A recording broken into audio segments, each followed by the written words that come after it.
So hello students, welcome back to the channel Shubham Sharma classes.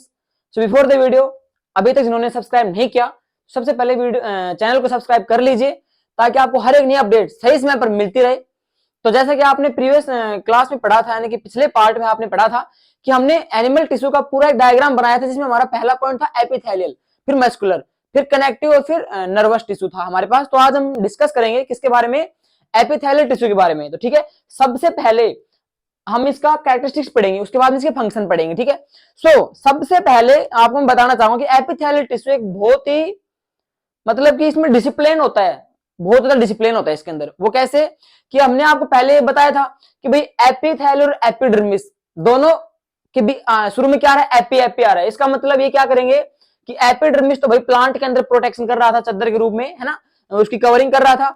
और यहाँ पे प्लांट के अंदर ठीक है एपिथेलियल टिश्यू क्या करेगा, ये कवरिंग करेगा, ठीक है, उसको बचाने के लिए।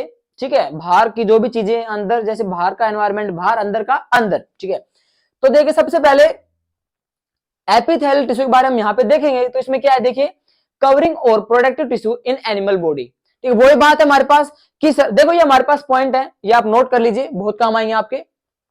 शॉर्ट एंड सिंपल नोट्स है कि सर प्रोटेक्टिव टिश्यू होता है हमारे पास, है ना, कि सर एक ऐसा टिश्यू, देखिए हम इसको कह सकते हैं कि it is a simplest kind of tissue in animal body. ठीक है, it is a simplest kind of tissue या simplest types of tissue tissue in the animal body. ठीक, हम कह सकते हैं इस चीज को।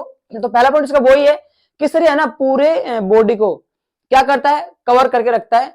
ठीक है, अब आप वो सर कवर कैसे करेगा, हमको तो कवर कर रखी है, जैसे एनिमल और हम दोनों की बात करें, दोनों एक ही कैटेगरी में आ रहे हैं।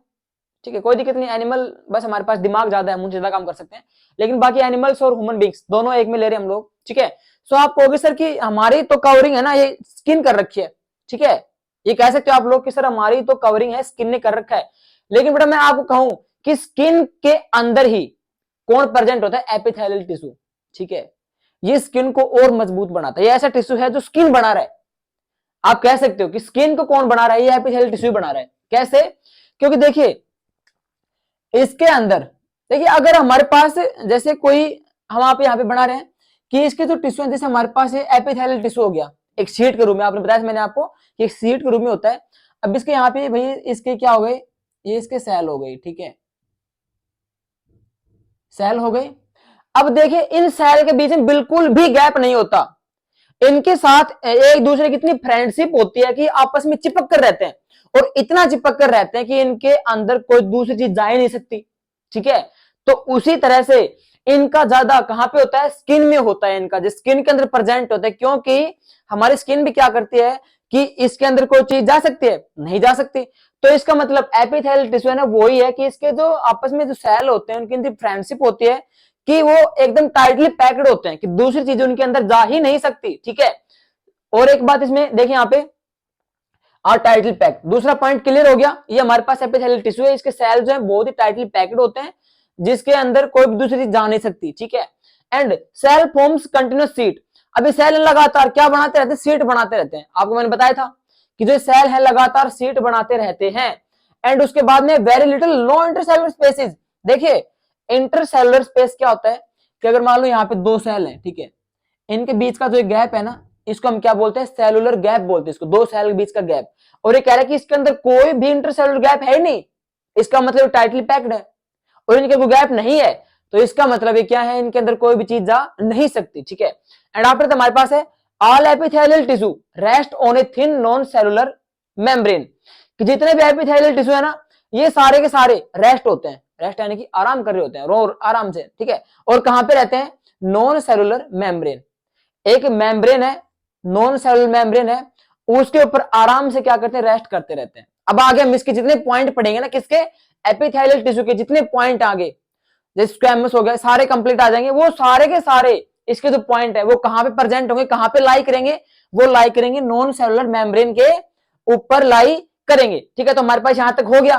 ठीक है, अब इसका एक मतलब आपको बता रहा हूं कि हमारी जो स्किन है ना, देखिए हमारा जो नाखून है इसके अंदर भी स्किन है, हमारा पूरा शरीर स्किन है, मतलब कि हर एक चीज कंट्रोल, मतलब कि हमारी स्किन जो है हमारे को पूरा कवर करके रख रखी है। ठीक है, तो थोड़ा दिमाग लगाओ कि सर ने बताया है कि एपिथेलियल टिश्यू है ना हमारे शरीर के ऊपर मतलब बॉडी में, एनिमल या लगा लो, ह्यूमन बीइंग्स लगा लो, क्या करते हैं, कवरिंग करते हैं, एक चादर की तरह कवरिंग करते हैं। तो हमारे शरीर के ऊपर कवरिंग भाई किसने कर रखी है, आप कहोगे सर स्किन ने कर रखी है। इतना दिमाग तो लगाया होगा आपने कि सर ने कहा है कि कवरिंग करते हैं चादर की तरह, तो कवरिंग कौन कर रखा है, स्किन कर रखी है। इसका मतलब है टिश्यू कहां पे होगा, स्किन के अंदर होगा। हमारा जितना भी स्किन है, नाखून के अंदर लगाओ, आप कहीं पे भी स्किन लगाओ, स्किन के अंदर कौन प्रेजेंट होता है, एपिथेलियल टिश्यू प्रेजेंट होता है। ठीक है, सो स्किन को बना रहा है, एपिथेलियल टिश्यू हमारे पास हो गया। तो ये इसके क्या थे, कैरेक्टरिस्टिक्स थे जो आपको याद करने हैं। सो नाउ डिस्कस इसके फंक्शन हम पढ़ेंगे अब। ठीक है, बाकी सो इसके फंक्शन है, देखिए सबसे पहले हम बात करेंगे कि फंक्शन में क्या कर रहा है, एक बॉडी को कवर्स कर रहा है। जैसे मेरे को आप एक बात बताओ कि आप जब कोई नोटबुक लेके आते हो तो आप उसके ऊपर कवर लगाते हो ना, ताकि जो उसका जो मेन जो पेज है, जो बुक का जो पेज है वो खराब ना हो। ठीक है ना, यानी कि वैसे हमारी बॉडी है, अगर हमें बॉडी को धूप, गर्मी, सर्दी इन सभी से बचाना है तो इसकी जो जिम्मेदारी किसने उठा रखी है, स्किन ने उठा रखी है। ठीक है, कि भाई कोई गर्म चीज है, ठीक है, तो बाहर लग के रह जाती है, अंदर के जो ऑर्गन्स हैं, कुछ भी सिस्टम है उसके ऊपर नहीं जाती। तो इसका मतलब है हमारे स्किन को स्किन जो है हमारे शरीर को अंदर से प्रोटेक्ट रखती है। ठीक है, क्योंकि इसके अंदर क्या प्रेजेंट है, एपिथेलियल टिश्यू। और हम फंक्शन किसका पढ़ रहे हैं, एपिथेलियल टिश्यू का फंक्शन पढ़ रहे हैं। ठीक है, कि भाई बॉडी को अपनी को बाहर से कवर करके रखता है। ठीक है, क्यों रखता है, ताकि जो बाहर के जो हार्मफुल जर्म्स हैं, कीटाणु है, जो भी कुछ है वो शरीर के अंदर इंजेक्ट ना हो जाए। ठीक है, जैसे आप बुक के ऊपर कवर लगाते हो ना, नॉर्मल वही बात है। ठीक है, तो देखिए covers the body as an outer layer of skin and provide protection to the underline, ये सॉरी यहां पे आ आएगा, underlying tissues from injury, drying up and entry of germs and harmful chemicals. ठीक है, कि हमारे शरीर के ऊपर जो बॉडी के ऊपर लगा लो आप लोग, जो एक स्किन होती है, जिस किससे बनी हो, एपिथेलियल टिश्यूज की हेल्प कर रहा है स्किन को बनने में। तो इसका फंक्शन क्या है कि भाई हमारा जो स्किन है ना, वो हमें क्या किस किस चीज से बचाती है, कि प्रोटेक्शन करती है। कि जो हमारे देखो हमारा स्किन है ना, इसके अंदर टिश्यू भी है। ठीक है, स्किन के अंदर क्या है, अंदर की तरफ टिश्यू भी है, ऑर्गन्स भी है। ठीक है, उन सभी क्या चाहिए, सुरक्षा चाहिए। ठीक है, तो उनकी सुरक्षा कौन करेगी, स्किन करेगी, ना कि हमारे कपड़े करेंगे। ठीक है, तो उनकी सुरक्षा हमारी स्किन कर रही है, कहां से कर रही है, देखिए जैसे इंजरी, चोट लग जाती है, उससे सुरक्षा करती है थोड़ी बहुत, ड्राइंग अप। ठीक है, और भाई अगर बाहर के जो जम्स है, कीटाणु वगैरह है, शरीर के अंदर इंजेक्ट ना हो, प्रवेश ना हो। ठीक है, तो उसकी जिम्मेदारी कौन लेगा, स्किन लेगी। ठीक है, और बाकी हार्मफुल केमिकल्स की उनसे भी हमारे जो ऑर्गन्स को, टिश्यू को कौन बचाता है, कि भाई हमारे अंदर जो ऑर्गन्स हैं, टिश्यू हैं, उन सभी को कौन बचा रहा है, कि भाई उनके ऊपर कोई भी कीटाणु ना आए। ठीक है, और हार्मफुल केमिकल्स उनकी तरफ ना आए, उन सब से कौन बचा रहा है, स्किन बचा रही है। ठीक है, उसके बाद में हमारे पास देखिए form lining of mouth and alimentary canal and other internal organs. ठीक है, कि हमारे शरीर के अंदर जैसे माउथ है, उसकी लाइनिंग बनाने में कौन सहायता करता है, एपिथेलियल टिश्यू सहायता करता है, उसकी लाइन बनाता है।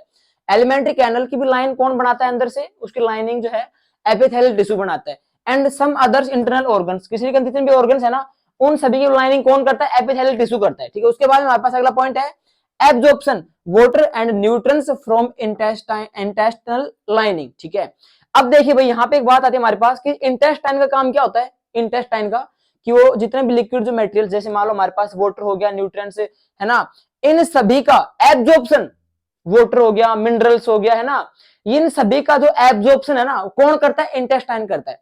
और इंटेस्टाइन की लाइनिंग कौन बना रहा है, एपिथेलियल टिश्यू।